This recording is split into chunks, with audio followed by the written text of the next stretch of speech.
दिवसीय धरना केंद्रीय संगठन के आह्वान पर 27 जिला में बा, भोजपुरी क्षेत्र 27 जिला में बा। एकर मतलब बा 27 जिला में धरना भोजपुरी भाषा के संवैधानिक मान्यता के लेके बा। संविधान के 8वीं अनुसूची में दर्ज करावे खातिर 23वां नंबर पर एक बात कही जाता। भोजपुरी भाषा संविधान में नहीं थे, ये सबसे आश्चर्य के विषय वस्तु बा। 1-1.5 लाख संख्या वाला छोट छोट कोकड़ी, डोगरी, नेपाली जैसन भाषा संविधान में बाड़ी सा, लेकिन भोजपुरी नहीं थे। आज ले आखिर काहे ना भइल, ई समझ के परे के बात बा।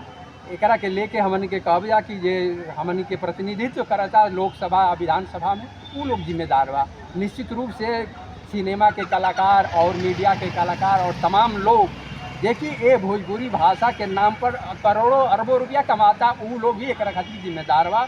ये भोली भाली जनता जेकर भाषा भोजपुरी है, आत्मसम्मान आत्मगौरव के भाषा भोजपुरी है, वो एक खातिर जिम्मेदार नहीं के समझ नहीं के पावत कि भोजपुरी भाषा आखिर ओकर का मायने मतलब बा। ओकर भाषा तो है, लेकिन एकर शोषण जो ऊपर से होता, ये शोषण के खिलाफ हमने के आंदोलन तेज करब जा। एक खातिर हमने के ज्ञापन आज दे रहल बानी जा।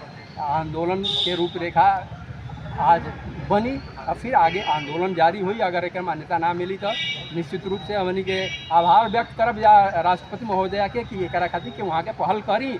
ऐसे कि आज तक पहल ना भई। लोग बात तो करेला, किसान मजदूर के बात करेला, लेकिन ओकरा भाषा के बात ना करेला, खाली वोट लेवे खातिर ओकर धरना है और पत्रक आप लोग आज धरना के कार्यक्रम बा। फिर पत्रक हमन के महामहिम राष्ट्रपति महोदया के देवे जा रहल बन जा जिलाधिकारी के माध्यम से।